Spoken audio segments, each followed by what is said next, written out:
এক সময় ঘূর্ণায়মান পাহাড় এবং ঘন বনের মধ্যে অবস্থিত ওকরিজ নামে একটি অদ্ভুত গ্রাম ছিল।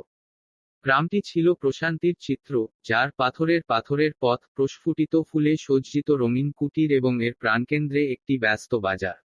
ওকরিজে সবাই একে অপরকে নামে চিনত, এবং বাগানের ফলের মতোই উদারতা ছিল প্রচুর।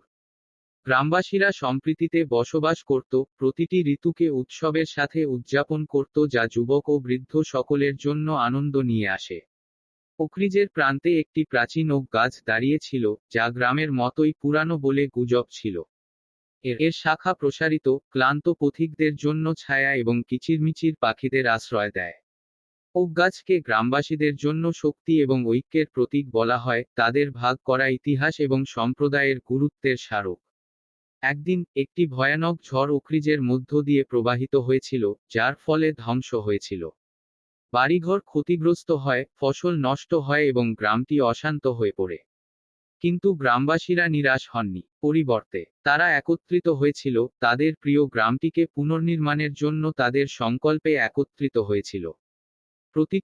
প্রতিটি দিন অতিবাহিত হওয়ার সাথে সাথে ওকরিজ সুস্থ হতে শুরু করে। বাড়িগুলি মেরামত করা হয়েছিল, ক্ষেতগুলিকে পুনরায় রোপণ করা হয়েছিল এবং বাজার আবারও জমজমাট হয়ে উঠেছে। গ্রামবাসীরা অক্লান্ত পরিশ্রম করেছিল। তাদের আত্মা নিঃশব্দে, তারা জেনেছিল যে একসাথে তারা যে কোনো চ্যালেঞ্জকে অতিক্রম করতে পারে। ঋতু পরিবর্তনের সাথে সাথে ওকরিজ নতুন করে ফুলে উঠল।